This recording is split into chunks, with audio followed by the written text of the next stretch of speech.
अस्सलाम वालेकुम। I am Chaudhary Shahad. हम इलेक्ट्रिकल इंजीनियरिंग के इंटरव्यू के हवाले से प्रेपरेशन सेशन कर रहे हैं।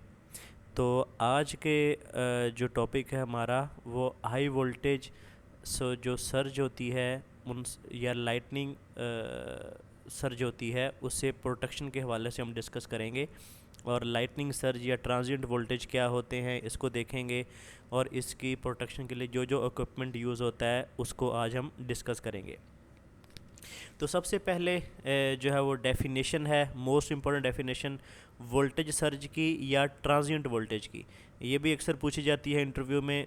तो इसकी डेफिनेशन क्या है? A sudden rise in voltage for very short duration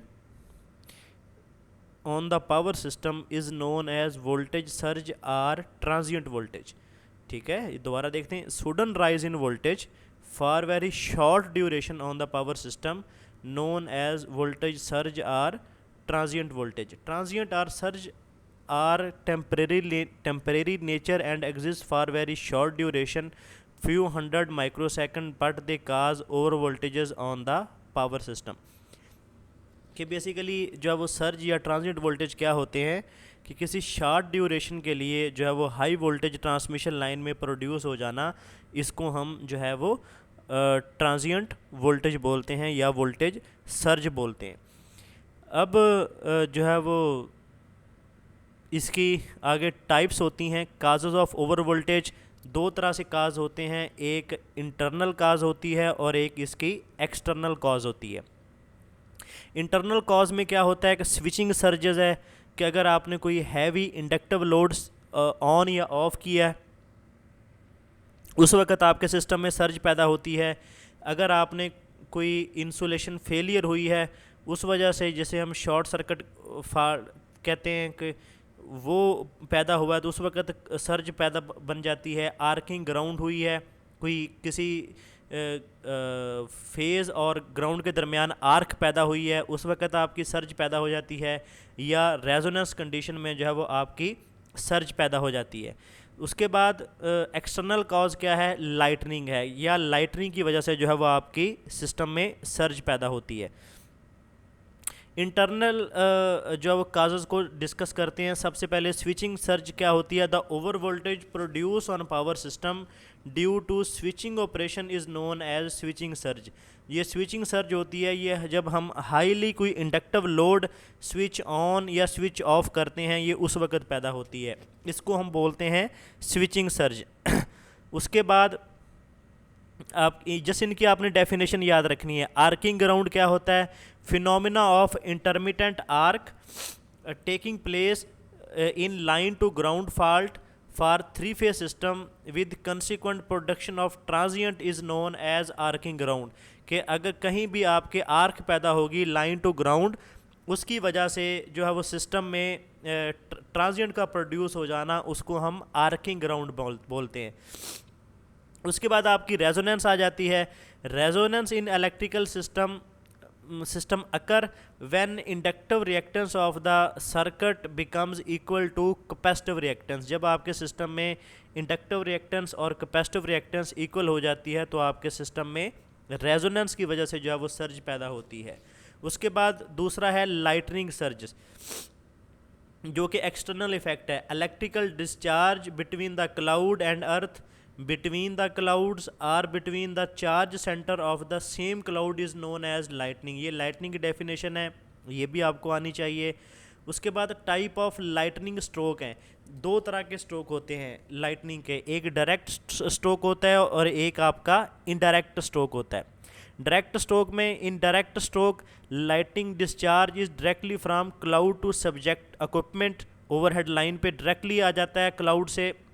For the line, the current path may be over the insulator down to the pole to the ground. The overvoltage setup due to the stroke may be large enough to flash over this path directly to the ground। तो ये आपका जो है वो direct stroke होता है, जिसमें आपका जो क्लाउड से जो है वो डायरेक्टली डिस्चार्ज होता है आपके कंडक्टर के ऊपर।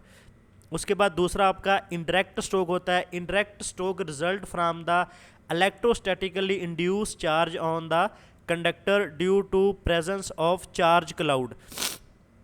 उसमें the positively charged cloud is above the line and induce negative charge on the line by electrostatic induction. इसमें जो जैसे डायरेक्ट स्ट्रोक में क्या हो गया कि जो आपकी लाइटनिंग है वो क्लाउड से डायरेक्टली कंडक्टर के ऊपर आपके आ गई, लेकिन इनडायरेक्ट स्ट्रोक में जब वो डायरेक्टली नहीं आती ड्यू टू इलेक्ट्रोस्टैटिक इंडक्शन आपके कंडक्टर में चार्ज इंड्यूस होता है। This negative charge, however, will be only on that portion of the line right under the cloud, and portion of the line away from it will be positively charged. The induced positive charge leak slowly to earth via insulator. When cloud discharge on earth or to the another cloud, the negative charge on the wire is isolated and it cannot flow quickly to the earth over the insulator. The result is that negative charge rushes along the line to both direction in the form of traveling waves, and it may be worthwhile to maintain here the majority of the surge of transmission line is caused by the indirect lightning stroke. Indirect lightning stroke में अब क्या हुआ कि आपके direct conductor के ऊपर कोई lighting नहीं हुई, लेकिन जस्ट इलेक्ट्रोस्टैटिक आपके कंडक्टर के ऊपर चार्ज था, और आप अगर वो क्लाउड आपका पॉजिटिव चार्ज का था तो आपके जो कंडक्टर पे जो चार्ज होगा वो नेगेटिव चार्ज होगा, और इलेक्ट्रोस्टैटिक इंडक्शन की वजह से आपके कंडक्टर में जो है वो हाई वोल्टेज इंड्यूस हो जाएंगे जो कि in the form of surge होंगे। तो इसको हम बोलते हैं इनडायरेक्ट लाइटनिंग स्ट्रोक। अब protection of against the lightning, इस लाइटनिंग से जो प्रोटेक्शन प्रोवाइड करने के लिए हम 3 तरह का यूज़ करते हैं। एक अर्थ स्क्रीन यूज़ करते हैं। अर्थ स्क्रीन के कहाँ पे यूज़ करते हैं? जो भी हमारा स्विच यार्ड होता है इसके ऊपर जो है वो अर्थ स्क्रीन यूज़ होती है। ओवरहेड ग्राउंड वायर होती है, ओवरहेड ग्राउंड आपकी ट्रांसमिशन लाइन के ऊपर यूज़ होती है, और लाइटनिंग अरेस्टर और सर्ज डाइवर्टर यूज़ होते हैं। ये आपकी जो डायरेक्ट लाइटिंग स्ट्रोक या इनडायरेक्ट लाइटिंग स्ट्रोक की वजह से जो आपकी ट्रांसमिशन लाइन कंडक्टर में जो सर्ज पैदा होती है उसको जो है वो ख़त्म करने के लिए हम लाइटनिंग अरेस्टर यूज़ करते हैं। तो सबसे पहले जो अर्थ स्क्रीन, ये बहुत दफ़ा क्वेश्चन पूछा गया है इंटरव्यू में, क्योंकि जो वो ग्रिड स्टेशन के ऊपर अर्थ स्क्रीन लगाई जाती है, ये क्या होती है? The power station or sub station generally house expensive equipment. These station can be protected against the direct lightning stroke by providing the earth screen। कि अगर कोई डायरेक्ट लाइटिंग स्ट्रोक आए तो बस बार या ट्रांसफार्मर या किसी के ऊपर ना आए, बल्कि वो अर्थ स्क्रीन के ऊपर गिरे। It consist the network of copper conductor mounted all over the electrical equipment in the substation or power station. The shield is properly connected to earth at least 2 point through a low impedance path. और जो shield होती है, जो conductor होता है, वो 2 point से जो है वो अर्थ होता है। On the occurrence of direct stroke on the station screen provide a low resistance path by which the lighting surge are conducted to the ground. जब भी कोई डायरेक्ट लाइटिंग स्ट्रोक गिरता है तो वो आपका अर्थ स्क्रीन के ऊपर गिरता है और वो जो है वो उसको ग्राउंड कर देती है। ओवरहेड ग्राउंड वायर जो है वो हम ट्रांसमिशन लाइन पे लगाते हैं, लेकिन जो है वो ये एक बहुत इंपॉर्टेंट क्वेश्चन है कि एनटीडीसी आजकल जो है वो ओवरहेड ग्राउंड वायर नहीं यूज़ करती, बेसिकली ओपीजीडब्ल्यू वायर यूज़ करती है। ओपीजीडब्ल्यू की फुल फॉर्म क्या है? Optical ground wire. अब ऑप्टिकल ग्राउंड वायर का मकसद क्या है कि ये बेसिकली एक पाइप होता है इसका एलुमिनियम का, और उसके अंदर जो है वो फाइबर केबल एक लगाई जाती है।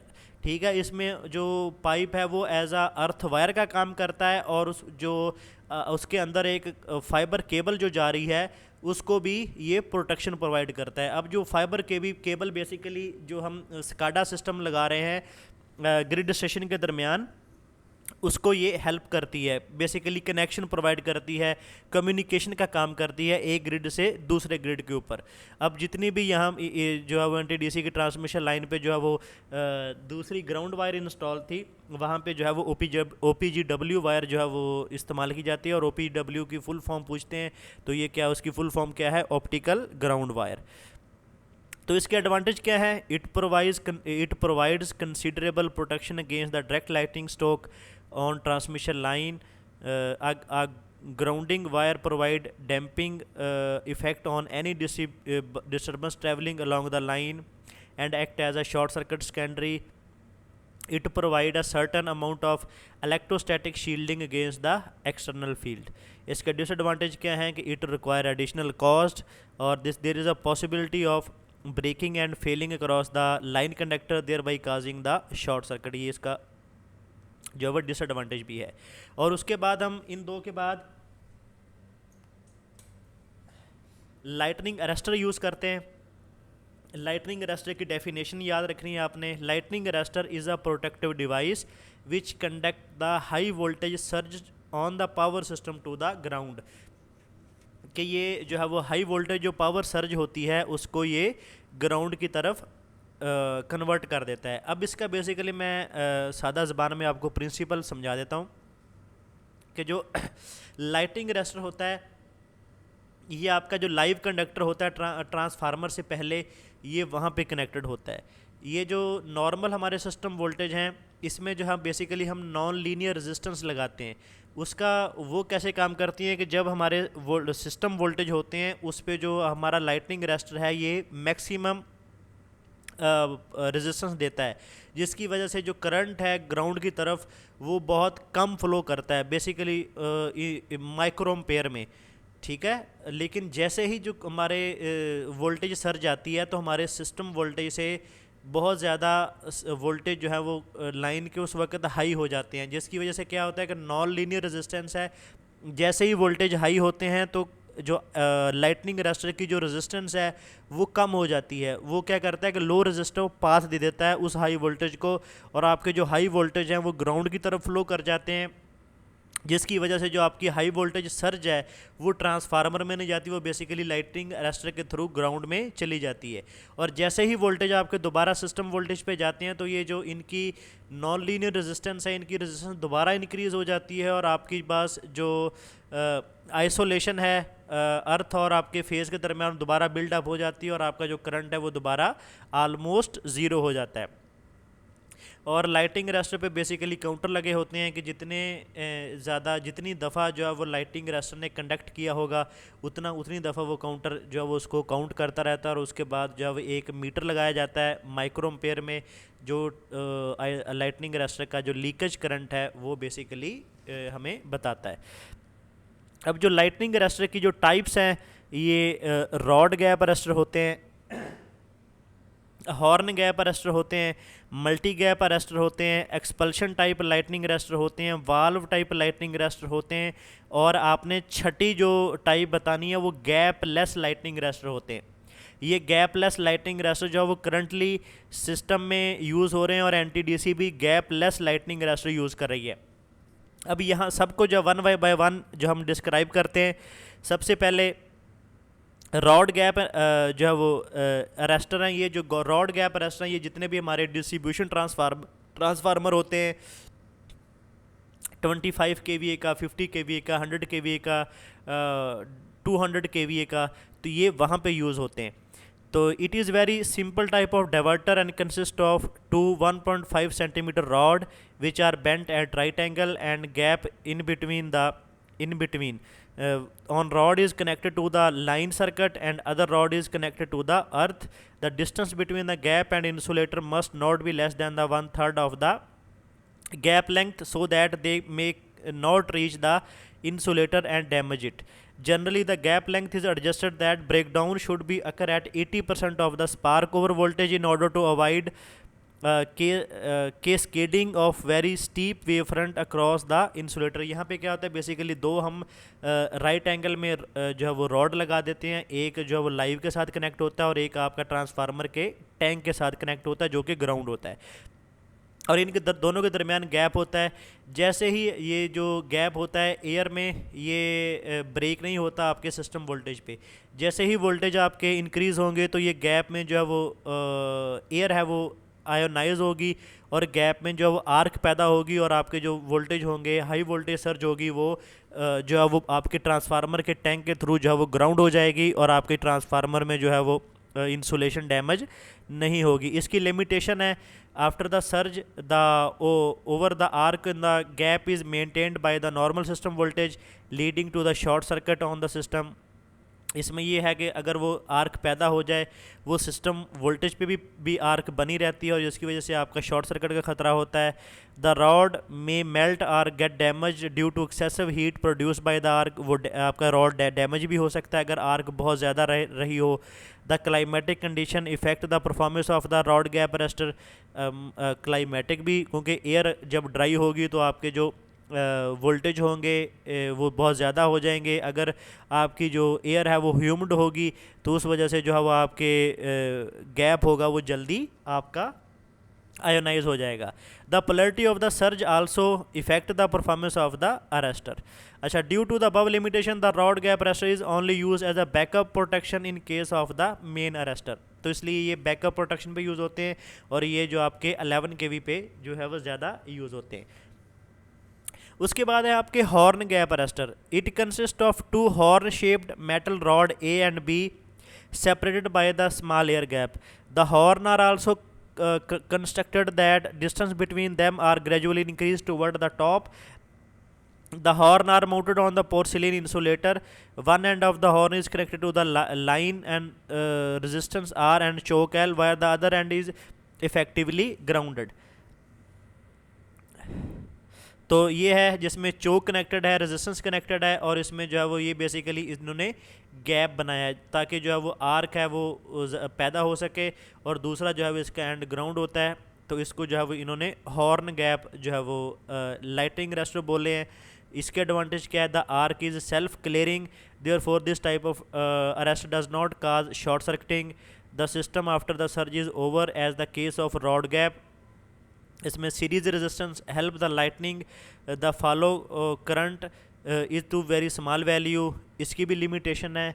द ब्रिजिंग ऑफ गैप में some external agency can render the device useless.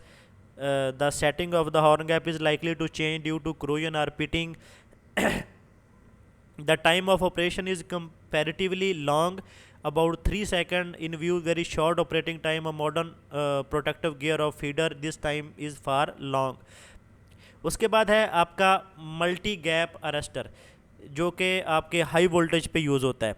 It consist of series of metallic generally alloy of zinc cylinder insulated from one another and separated by the small interval of the gaps. The first cylinder, the series is connected to the line and other is ground through a series resistance. The series resistance limit the power of arc by the inclusion of series resistance. The degree of protection against traveling wave is reduced. In order to overcome this difficulty, some of the gap are shunted by the resistance. उसमें जो है वो कुछ gap जो है वो उसने resistance के साथ शंट भी कर दिए। इसकी जो the current is too small maintain the arc A and B so the arrester can be employed where system voltage does not exceed the 33 kV। अब नेक्स्ट है आपके एक्सपल्शन टाइप अरेस्टर। इसमें this type of arrester is also called protector tube. इसको protector tube भी कहते हैं। The commonly use system operating at voltage up to 33 kV तक use होते हैं। It essentially consist of a rod gap in series with the second gap enclose within the fibre tube. This gap is fibre tube is found by the 2 electrode. The upper electrode is connected to the rod gap and lower electrode to the earth. यहाँ पे जो है वो यहाँ भी basically electrode use होते हैं और एक नीचे जो है वो फाइबर ट्यूब लगी होती है जिसमें जो है वो इंटरनल गैप होता है और उसमें भी बेसिकली यहाँ भी आर्क पैदा होती है। तो इसके भी एडवांटेज हैं। They are not very expensive, they are improved form of rod gap arrester as the block of form of power frequency flow current they can be easily installed. इसकी भी लिमिटेशन है। अब आते हैं जो गैपलेस लाइटनिंग अरेस्टर से पहले जो टेक्नोलॉजी हम यूज़ करते थे वो वाल्व टाइप अरेस्टर थे। वाल्व टाइप अरेस्टर में बेसिकली क्या था? It consist of 2 assemblies, series spark gap और non linear resistance disc in series. इसमें स्पार्क गैप भी यूज़ होते थे और नॉन लीनियर रेजिस्टेंस डिस्क भी यूज़ होती थी। The non linear element are connected in series with the spark gap. Both the assembly are accommodated in the tightly porcelain container. The spark gap is multiple assembly consists of number of identical spark gap in series. Each gap consists of two electrode with fixed gap spacing. The voltage distribution across the gap is linearized by mean of additional resistance element called grading resistance across the gap. The spacing of the series gap is such that it will withstand the normal circuit voltage. However, the over voltage will cause the gap to break down, causing the surge current to ground via non-linear resistance. यहाँ पे भी gap थे, जो gap लगे होते हैं वो normal system voltage पे जो है वो हाई इंसुलेशन रेजिस्टेंस प्रोवाइड करते हैं, लेकिन जैसे ही आपके सिस्टम में सर्ज आती है तो वो जो गैप है वो ब्रेक डाउन होता है और आपका जो करंट है वो हाई वोल्टेज करंट जो है वो ग्राउंड की तरफ फ्लो करता है. और non linear resistance disc are made for inorganic compound such as thyrite और मेट्रोसेल.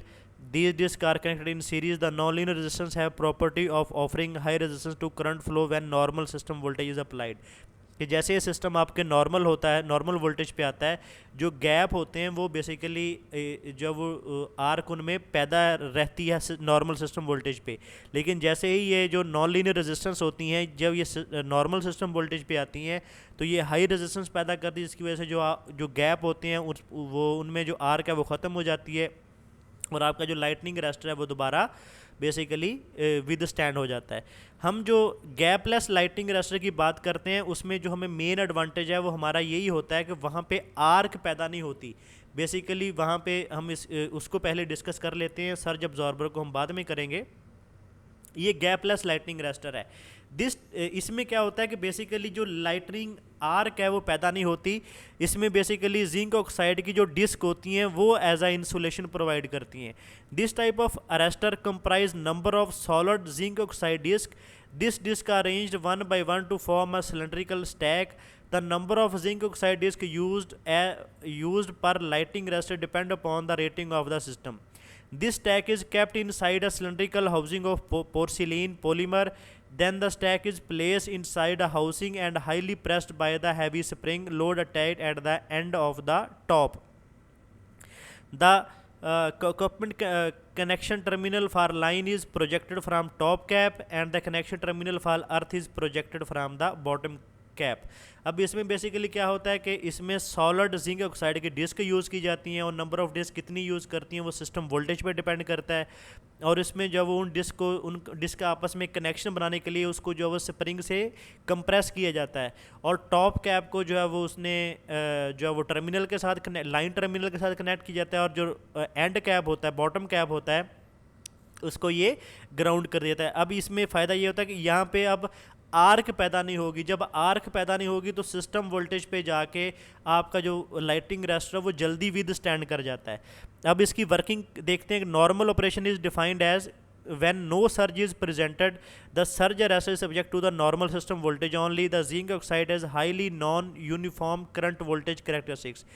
This typical IV characteristics make a zinc oxide very suitable for designing the gapless zinc oxide lightning arrestor for surge protection.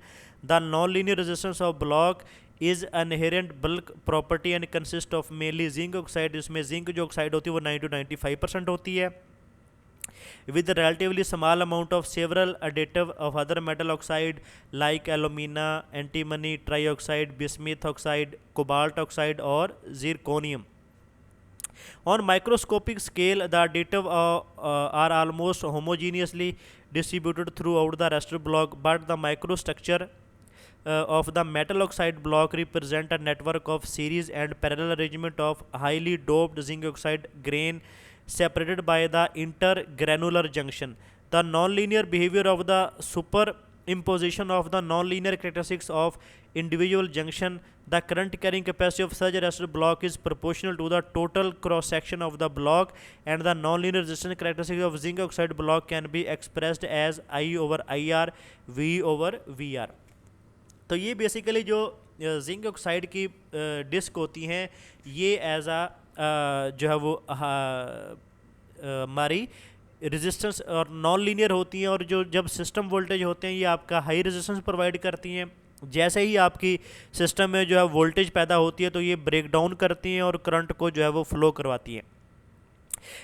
अब यहाँ पे for normal system voltage and current increase, for normal system the voltage and current increase linearly, for increasing system voltage at this range current is increase in line linear proportionate, the current in this region of the characteristics is in range of microampere, but beyond the certain voltage level the leakage current voltage level leakage current start increasing very rapidly.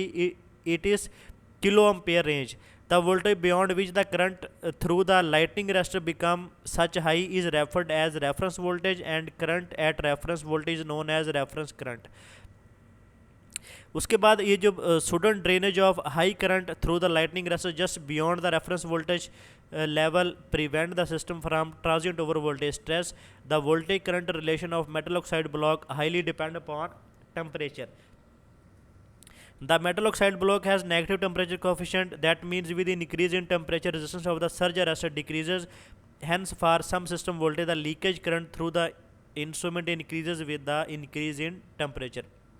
हाँ, ये एक इसका disadvantage है कि जैसे ही इसका temperature increase होगा तो इसका, क्योंकि नेगेटिव टेम्परेचर कोफिशिएंट है, तो इसमें जो है वो लीकेज करंट भी इसका इंक्रीज़ हो जाता है। लेकिन जैसे ही दोबारा लाइटिंग रजिस्टर आपका कूल हो जाएगा तो ये दोबारा अपनी जो वो रेजिस्टेंस है वो बिल्ड कर लेगा और इसमें जो लीकेज करंट है वो दोबारा रिड्यूस हो जाएगा। तो इसको आपने जो है वो तफसील से देख लेना है।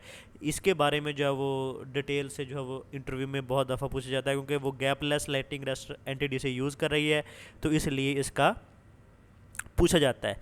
उसके बाद आ जाते हैं ये सर्ज अब्जॉर्बर। सर्ज अब्जॉर्बर क्या होता है? Surge absorber is a protective device which reduce the steepness of the wave front of surge by absorbing the surge energy. अब ये भी तीन तरह के होते हैं। पहला होता है कि a capacitor connected between the line and earth can act as a surge absorber. ये कैपेसिटर अगर हम कनेक्ट कर दें लाइन और अर्थ के दरमियान, ये भी as a surge absorber act करता है। और इम्पल्स रेशो का ये फार्मूला भी आपने याद रखना है। इम्पल्स रेशो क्या होती है? Breakdown voltage under surge condition over breakdown voltage under low frequency condition is called impulse ratio.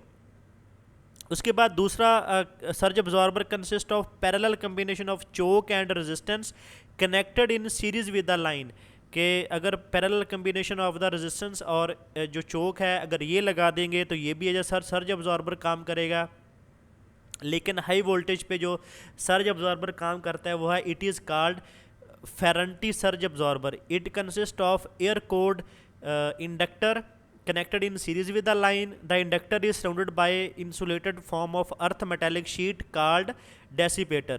This arrangement is equivalent to the transformer with short circuited secondary. इसमें मतलब क्या करता है कि बेसिकली ये ट्रांसफार्मर का काम करता है कि जिसकी प्राइमरी जो लाइन है वो ऐसा काम करती है और सेकेंडरी इसकी शॉर्ट सर्किटेड है। The inductor form in primary where the dissipate form of short circuit secondary. The energy of the surge is used in the form of heat generated in the dissipator due to transformer action, and this type surge absorber is mainly used for the protection of the transformer. तो ये जो आपके surge absorber हैं ये transformer की protection के लिए इस्तेमाल होते हैं। तो इस जो चैप्टर से जो इम्पोर्टेंट क्वेश्चन है वो आपके डायरेक्ट लाइटिंग स्ट्रोक क्या होते हैं, इनडायरेक्ट लाइटिंग स्ट्रोक क्या होते हैं, लाइटिंग अरेस्टर क्या है, उसकी टाइप्स कौन कौन सी हैं, गैपलेस लाइटिंग अरेस्टर क्या है, और उसके बाद सर्ज अब्जॉर्बर और इसकी टाइप्स कौन कौन सी होती हैं। तो ये था हमारा हाई वोल्टेज प्रोटेक्शन के हवाले से। तो अगर वीडियो अच्छी लगी हो तो वीडियो को लाइक करें, शेयर करें और चैनल को सब्सक्राइब कर लें ताकि आने वाली वीडियो का नोटिफिकेशन आपको मिल सके।